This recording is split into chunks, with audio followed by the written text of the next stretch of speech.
지훈은 38살 IT 중소기업 기획팀 차장이었다. 회사에서는 꼼꼼하고 논리적인 사람으로 통했다. 하지만 집에만 들어서면 그는 한없이 수동적인 아들이 되곤 했다. 프리랜서 번역가인 아내 은별은 34세 차분한 여성이었다. 영어와 프랑스어를 다루는 그녀는 주로 출판사와 기업 문서 번역 일을 맡았다. 수입은 일정하지 않았지만 일에 대한 자부심만큼은 단단했다. 결혼 전 그녀는 지후에게서 안정감을 느꼈다. 말수는 적었지만 성실했고 무엇보다 자신의 일을 존중해주는 것처럼 보였다. 결혼식은 소박했다. 두 사람 모두 화려한 것을 좋아하지 않았고 가까운 사람들만 초대했다. 예물도 간소하게 했고 신혼집은 전세로 마련했다. 은별은 이 결혼이 서로를 지탱하는 관계가 되기를 바랐다. 혼자서도 살 수 있지만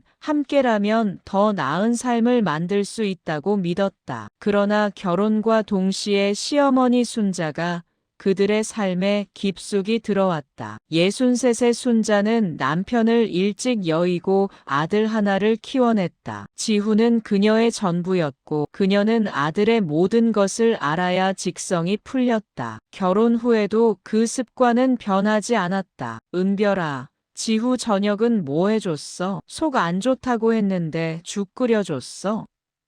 전화는 하루가 멀다 하고 걸려왔다. 요새 번역 일이 많다며. 그래도 집안일은 소홀히 하면 안 되지. 남편이 직장에서 고생하는데. 순자의 말투는 부드러웠지만 그 안에는 명령이 담겨 있었다. 은별은 처음엔 며느리의 도리라고 생각했다. 시어머니의 관심을 애정으로 받아들이려 애썼다. 하지만 간섭은 점점 깊어졌다. 은별의 일정, 수입, 친구관계, 심지어 옷차림까지 순자는 하나하나 확인했다. 그 친구 또 만났어? 그 친구 이혼했다며? 조심해야 해. 나쁜 기운 옮을 수 있어. 지후는 어머니의 행동을 대수롭지 않게 여겼다. 엄마 성격이 원래 그래. 나한테도 그랬어. 신경 쓰지 마. 그는 중재하지 않았다. 아니, 중재할 필요를 느끼지 못했다. 그저 시간이 지나면 익숙해질 거라고, 모든 며느리가 겪는 일이라고 생각했다. 은별은 남편에게 여러 번 말했다. 당신 어머니가 너무 자주 전화해. 나도 일이 있는데 매번 즉답하기 힘들어. 하지만 지후의 대답은 늘 같았다. 그냥 한 번 받아줘. 엄마 외로우신 거야. 우리밖에 없잖아. 결혼 6개월이 지날 무렵 은별은 깨달았다. 이 결혼에서 자신의 자리는 아내가 아니라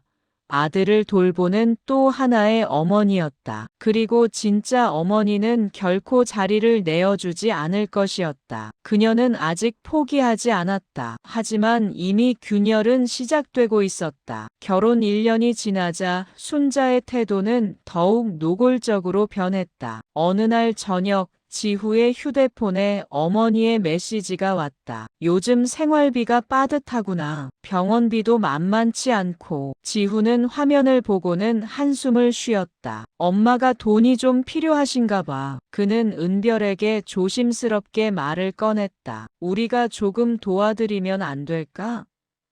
은별은 당황했지만 남편의 얼굴을 보니 거절하기 어려웠다. 얼마나 필요하신데?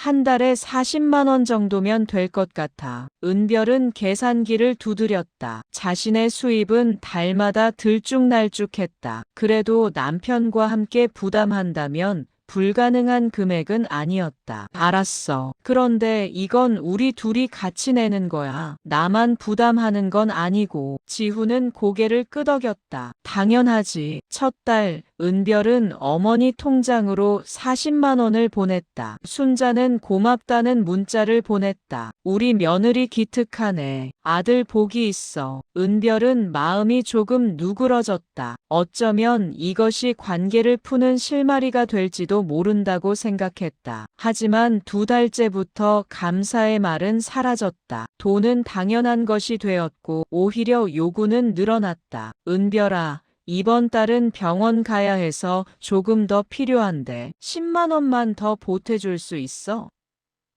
은별은 남편에게 물었지만 지훈은 급한가 보다. 이번만 도와드리자라며 넘겼다. 생활비를 보내기 시작한 이후 순자의 호출은 더 잦아졌다. 은별아, 오늘 병원 같이 가줄래? 혼자 가기 불안해. 마트 좀 같이 가자. 무거운 것 좀 들어줘. 김장 담그는데 와서 도와줘. 내가 있으면 든든하지. 은별은 거절하기 어려웠다. 생활비를 보내는 이상 도리를 다해야 한다는 압박감이 있었다. 자신의 일정을 조정하고 번역 마감을 미루면서까지 시댁의 부름에 응했다. 프리랜서인 그녀에게 시간은 곧 돈이었지만 그 사실은 아무도 이해하지 못했다. 은별이는 시간이 자유롭잖아. 직장인도 아니고. 순자는 그렇게 말했다. 지후도 비슷한 생각이었다. 집에서 일하니까 시간 조절할 수 있잖아. 엄마 좀 도와드리는 게 뭐가 어려워. 은별의 수입은 점점 줄어들었다. 집중해서 일할 시간이 부족했고 마감을 지키지 못해 신뢰를 잃기 시작했다. 그녀는 남편에게 말했다. 당신도 생활비 절반 내기로 했잖아. 그런데 지금까지 한 번도 안 냈어. 지후는 난처한 표정을 지었다. 이번 달은 회식비 나가고 차 보험료 나가서 빠듯해. 다음 달에 몰아서 줄게. 다음 달은 오지 않았다. 은별 혼자 생활비를 감당하게 되었고 그것은 언제부턴가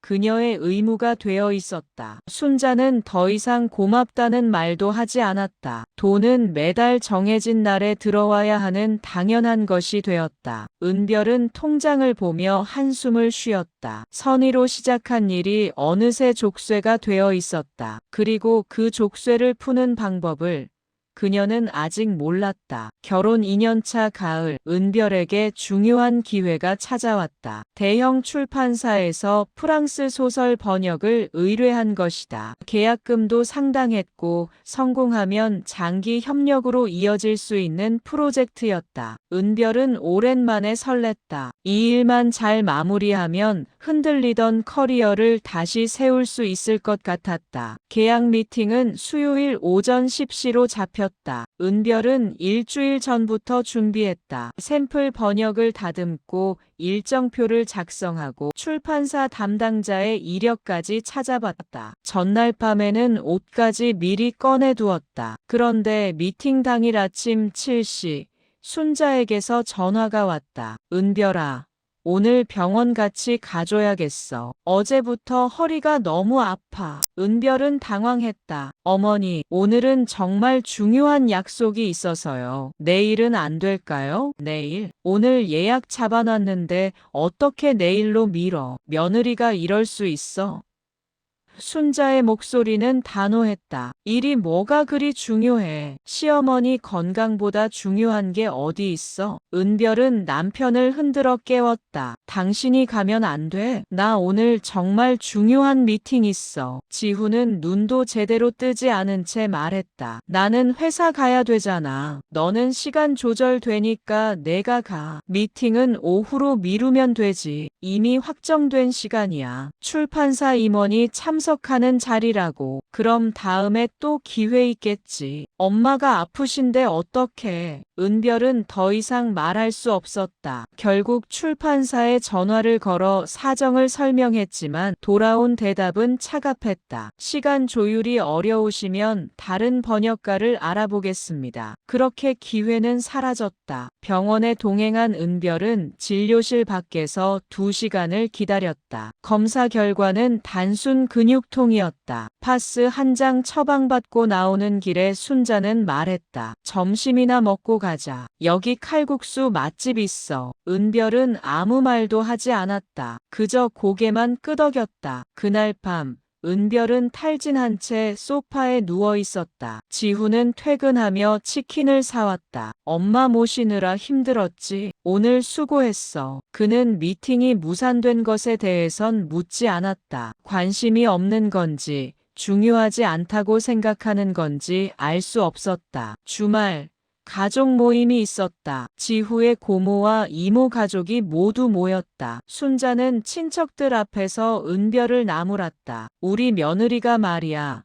요새 일 핑계로 전화도 잘 안 받아. 젊은 사람이 할머니보다 바쁠 게 뭐가 있어. 친척들은 웃으며 거들었다. 요새 며느리들은 다 그래. 자기 일이 제일 중요하지. 시댁은 나 몰라라 하면서 친정은 열심히 챙긴다니까. 은별은 얼굴이 붉어졌다. 시선이 모두 자신에게 쏠렸지만 지훈은 침묵했다. 고개를 숙인 채 밥만 먹고 있었다. 그 순간 은별은 깨달았다. 이 결혼에서 자신을 지켜줄 사람은 아무도 없다는 것을. 집으로 돌아오는 차 안은 조용했다. 은별은 창밖만 바라봤다. 지훈은 어색한 침묵을 깨려 애썼다. 엄마가 친척들 앞에서 그런 건 좀 그랬네. 미안해. 하지만 그는 그 자리에서 아무 말도 하지 않았다. 사과는 언제나 뒤늦었고 변화는 없었다. 은별의 마음속에서 무언가 부서지는 소리가 들렸다. 은별은 더 이상 참지 않기로 했다. 가족 모임 이후 일주일 동안 그녀는 아무 말 없이 자료를 모았다. 통장 내역, 시댁에 보낸 생활비 기록, 취소된 업무 일정들, 숫자로 정리하니 더 명확해졌다. 지난 2년간 그녀는 자신을 지우며 살아왔다. 첫 번째 결정은 상담이었다. 은별은 혼자 가족 상담센터를 찾았다. 상담사는 그녀의 이야기를 들으며 고개를 끄덕였다. 경계가 없는 관계는 건강하지 않아요. 당신이 무너지는 건 당연한 반응입니다. 제가 노력이 부족한 걸까요?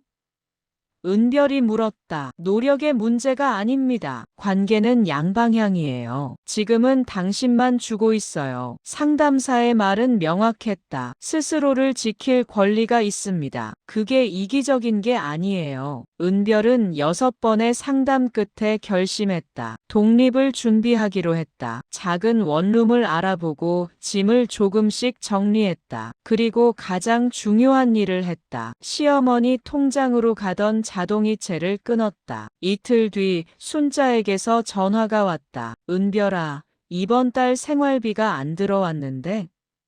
목소리는 당황과 분노가 섞여 있었다. 어머니, 앞으로는 생활비를 보내드리기 어려울 것 같습니다. 은별은 떨리는 목소리로 말했다. 뭐, 갑자기 왜 그래? 우리가 뭘 잘못했어?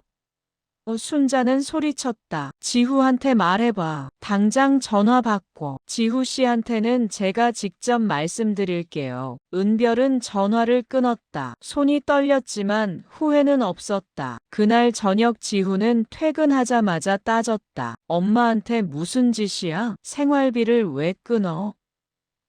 그의 얼굴은 붉게 상기되어 있었다. 나 혼자 2년 동안 냈어. 당신은 한 번도 부담 안 했잖아. 은별은 침착하게 말했다. 그래도 그렇지. 갑자기 끊으면 어떡해. 엄마가 얼마나 놀라셨겠어. 지후는 어머니 편이었다. 언제나 그랬듯이. 나는 이제 이 집을 나갈 거야. 은별이 말했다. 지후는 믿을 수 없다는 표정을 지었다. 나가. 대체 무슨 소리야?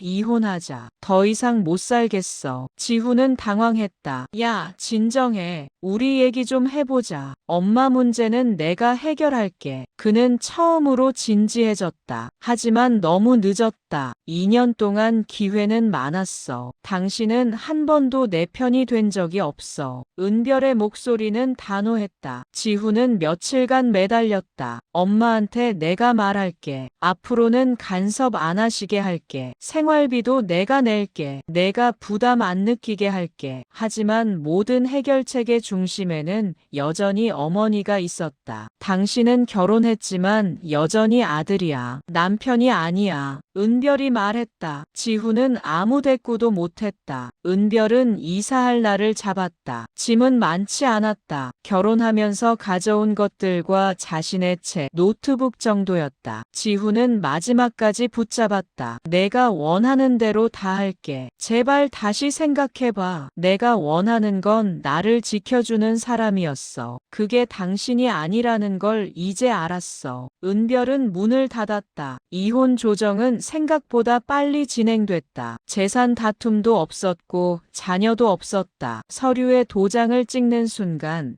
은별은 이상하게도 슬프지 않았다. 오히려 홀가분했다. 마치 오랫동안 짊어진 짐을 내려놓은 기분이었다. 법원을 나서는 은별의 발걸음은 가벼웠다. 그녀는 되돌아보지 않았다. 생활비가 끊긴 지 한 달 후 순자의 삶은 빠르게 흔들리기 시작했다. 매달 들어오던 40만 원은 그녀에게 단순한 돈이 아니었다. 그것은 안정감이었고 아들 부부와 연결된 끈이었다. 지후야, 엄마 생활비 좀 보내줘야겠어. 순자는 아들에게 손을 내밀었다. 하지만 지후의 대답은 예전 같지 않았다. 엄마, 저도 이혼 준비하느라 돈이 많이 들어가요. 조금만 기다려주세요. 그는 말끝을 흐렸다. 실제로는 혼자 생활하는 것도 빠듯했다. 은별이 집안 살림을 얼마나 꼼꼼히 꾸려왔는지 그제야 알게 됐다. 순자는 친척들에게 연락했다. 요새 생활이 어려워서 그러는데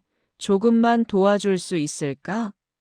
하지만 돌아오는 건 침묵뿐이었다. 전에 은별을 함께 나무라던 고모는 우리도 형편이 어려워서라며 전화를 끊었다. 이모는 아예 받지 않았다. 순자는 혼자 앉아 생각했다. 며느리가 보내던 돈이 끊기자 모든 게 달라졌다. 병원에 갈 때도 마트에 갈 때도 이제는 혼자였다. 누가 무거운 짐을 들어주지도 옆에서 말동무가 되어주지도 않았다. 내가 뭘 잘못했나? 순자는 중얼거렸다. 하지만 깊이 생각하고 싶지 않았다. 인정하기엔 너무 아팠다. 지후는 원룸으로 이사했다. 회사와 집을 오가는 삶은 공허했다. 퇴근하면 빈집만 기다리고 있었다. 은별이 해주던 밥, 정리된 집, 조용한 대화가 그리웠다. 하지만 그는 그녀에게 연락하지 않았다. 무슨 말을 해야 할지 몰랐다. 어머니는 여전히 전화를 했다. 지후야,